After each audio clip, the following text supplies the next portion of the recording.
บายดีเนาะวันนี้พบกับซองบรรณาสิทธิ์โอวันที่5เป็นวันแห่วันนี้จะได้บ่ได้หมู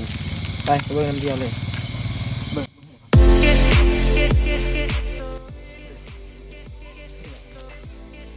มันเป็นมือมาดูหัวเลยไปนับไป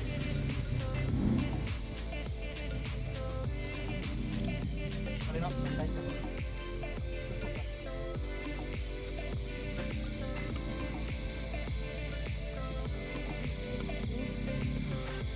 น้ำมาเบิ่งว่ามันจะได้บ่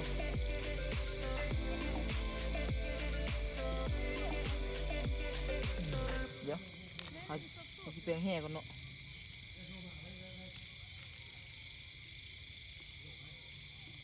มาเลยเด้อน้ำมา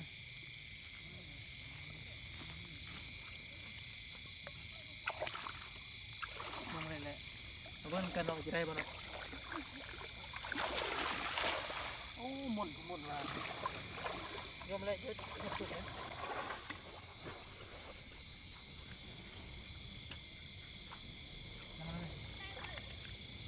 ตาเนี่ยพูดแบบแดงโอ้เรากันเลยเนาะมันจะได้บ่เนาะยาวเลย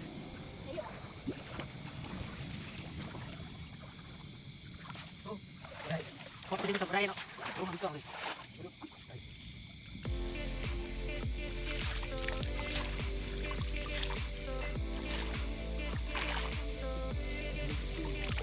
ด้านตีนยามันตีนเบิ่มกันเลยเนาะบ้านนี้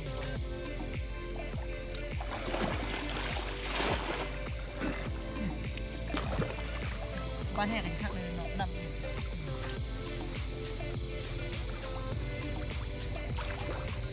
มาลื่นมันจะได้ป่ะ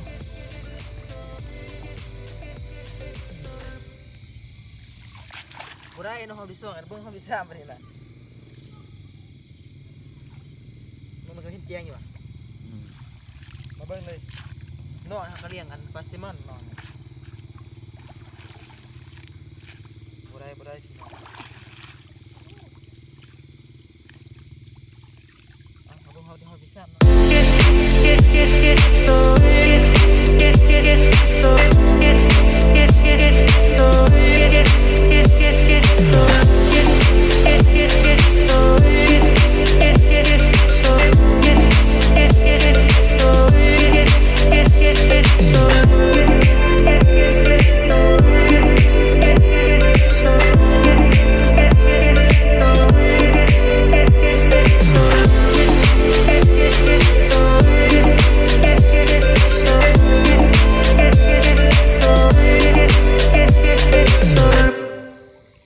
ตัวหอยพี่น้อง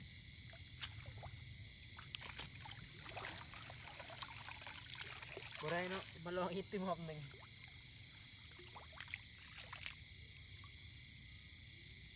เขาตึมเบ็ดได้นี่เพิ่งเข้ามาเซอร์เบ็ดเด้อแต่เขาคิดว่านี่เขามักการประจุไข่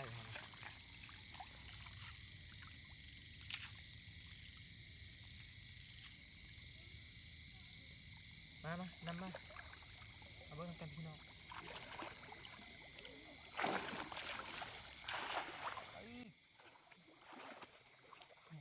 ลงกันจะได้ป่ะ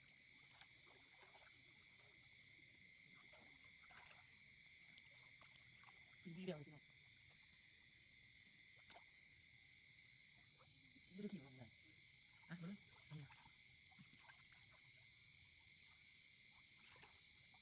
เดี๋ยวแรงลุ้นกันเด้อ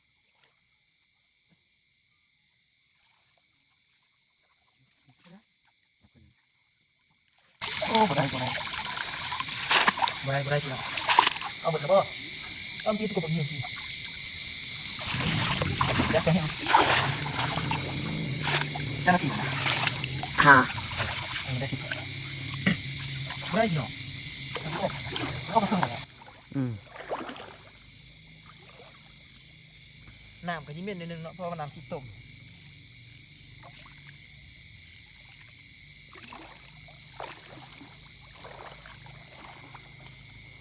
น้ำมามาต้องหดซี่เลยจะได้บ่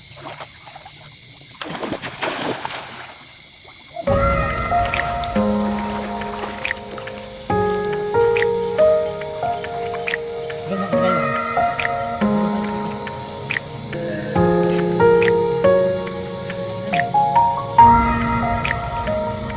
เอาไปก่อนเนาะมีปาก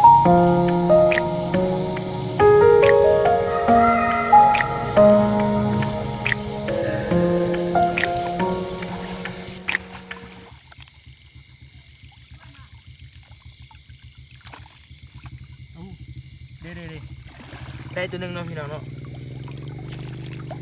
ไปเดี๋ยวเราจะไปใส่คู่กันเลย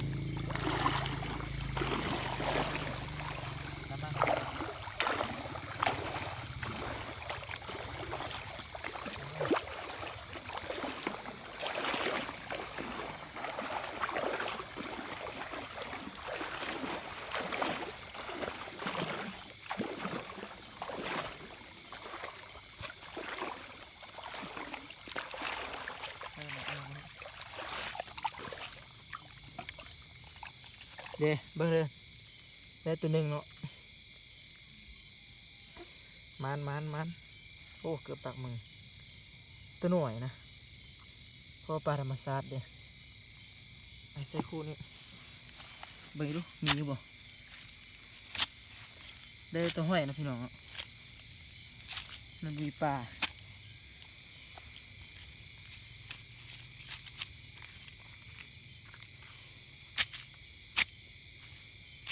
ไปลองอีกหอบหนึ่งละที่ให้อันมือกล้องถ่ายมือกล้องอันบ้าน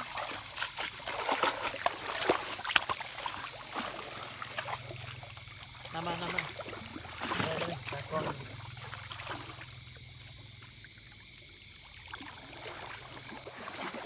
เบิ่งเลยเอาไปเลยตัวใหญ่เลยฮะตัวเด้ออะไรพันละเบิ่งกันได้บ่เห็นหนักเนื้อเห็นนะ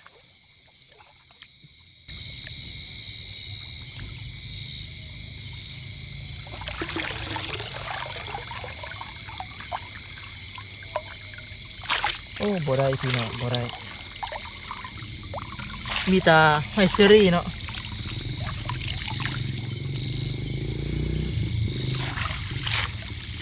เฮ้ยยุ่งนิดนึงเพราะว่าบ่ได้เปลี่ยงมันเอายามบ้านละบ้านเพิ่น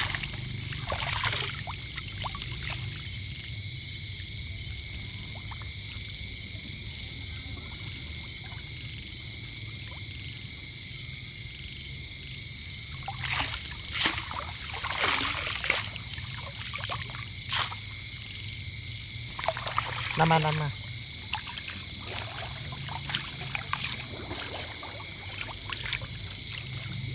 อ่ะมันมาดเดี๋ยวหอบนี้เด้อ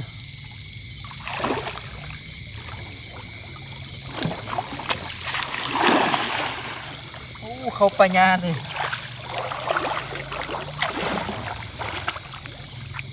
เดี๋ยวสิลองดำเบิ่งว่าที่มีบ่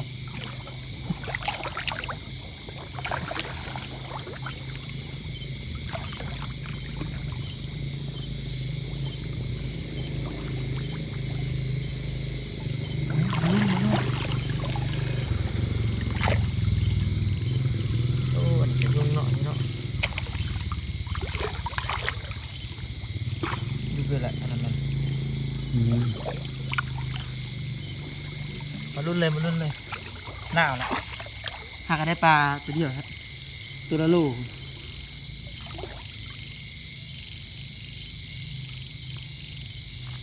ปลาธรรมชาติเนาะนี่นะโอ้คือบ่ได้ดอกบงทรงโอ้บ่มานเลยพี่น้องไม่มานเลย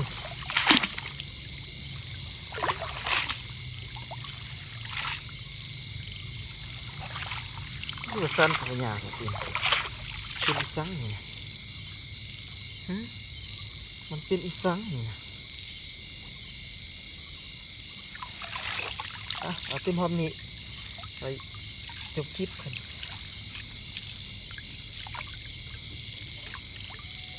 มาลุ้นกันเลย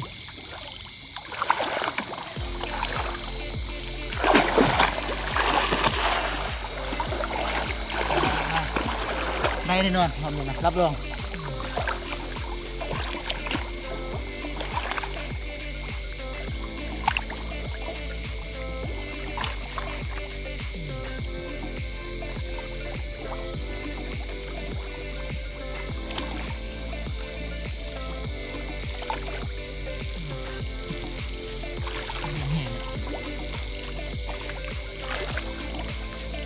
อะไรรู้ทำกัน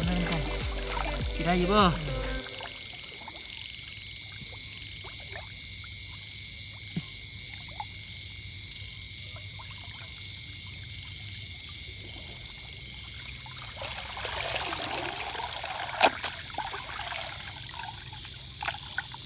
โอ้บ่มีพี่น้องบ่มีบ่ได้บ่ได้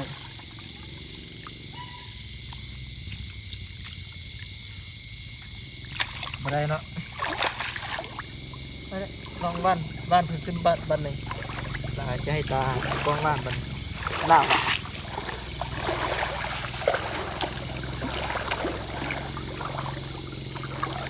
แล้วจะสู้ครับเดี๋ยวล่ะมาฮะได้พวกเกียงหรอวะ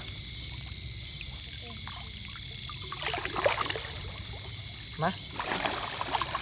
เอ้ยอันบนเรื่อง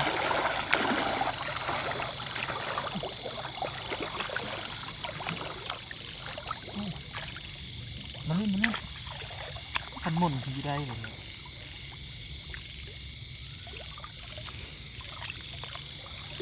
มาเล่นทีบ่ได้ดอกมันสุ่ม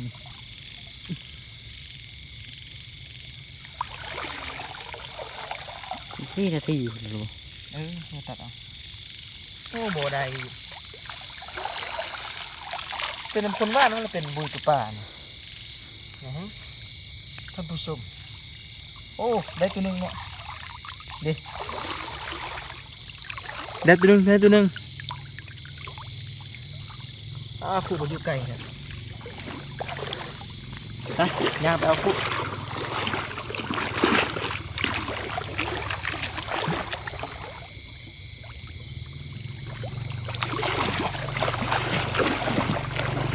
น้ำมา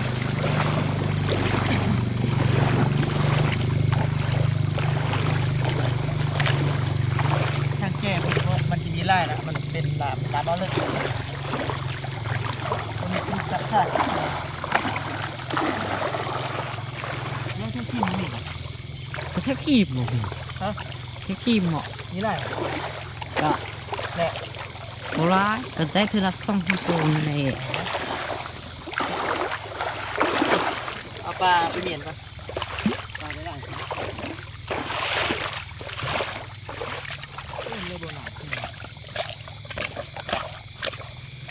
เนี่ยไปอีกตัวหนึ่งละตัวละโลได้เนี่ย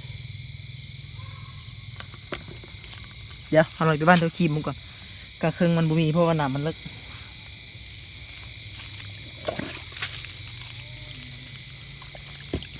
เดี๋ยวแปลงแหะก่อน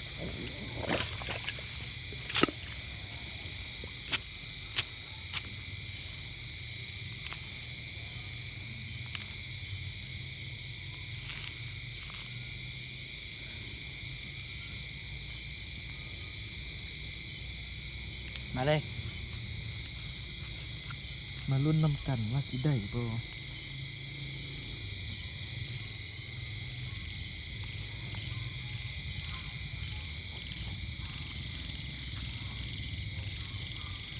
เนาะพี่น้อง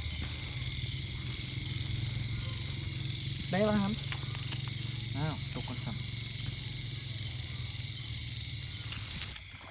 เอาเนาะตัวนี้ก็เปลี่ยนตากล้องว่านเนาะเพราะเมื่อกี้ปลาดุกเงี้ยงมันเกาะข้าวปักข้าวไกลลงบ่ได้ลงน้ำบ่ได้ละสู้เบิ่งตากล้องก่อนได้ป่ะตากล้องเป็นล้านสายของใครเองเนาะ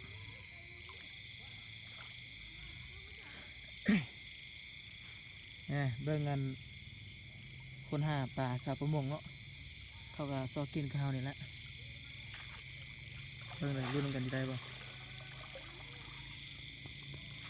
ได้บ่แล้วโอ้บ่ได้เนาะเดี๋ยวปลาเบิ่นนอกแล้วเขามามือสวยพุโลโดนเอามาลอยเอากลางคืนเอาน้องเขาเด้ลักเอาเดี๋ยวเบิ่งหอบที่2แล้วบ่ได้เนาะสิได้บ่มาลุ้นกันปึ๊ดโอ้หมุนบ้านหมุนรถไฟมาลุ้นสิได้บ่มาลุ้นว่าสิได้บ่บัดนี้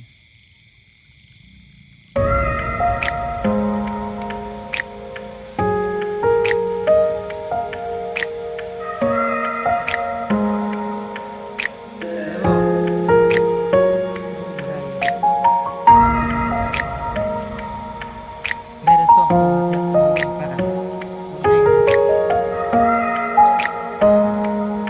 เนี่ย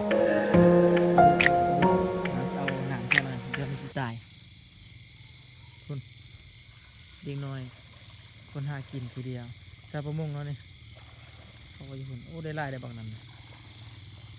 เดี๋ยวลงตักน้ำก่อนป่วยซะเนาะมาลุ้นกันว่าจะได้จับตัวมันเดี๋ยวที่ตัดไปตอนได้ปลาได้ไล่เนาะเราจะถ่ายลงให้เบิ่งใหม่อีกเอาละอันนี้ผลงานมื่อนี้เนาะเราตัดมาตอนยืนเลยได้สำเนียงละมื่อนี้นะเดี๋ยวให้เบิ่งเลยเขาได้กินพี่น้องเขาได้กินแข่งกันอยู่ละเดี๋ยวเราก็สิขอจบคลิปเพียงเท่านี้เนาะให้มาคลิปนี้ข้อเอาเนาะคอยกับจิขออันจบคลิปเพียงเท่านี้เนาะถ้าใครมักคลิปนี้อย่าลืมกดไลค์กดแชร์กดติดตามเพื่อเป็นกำลังใจให้คอยเฮ็ดคลิปต่อๆไปเนาะเดี๋ยวมาเจอกันคลิปหน้าเลย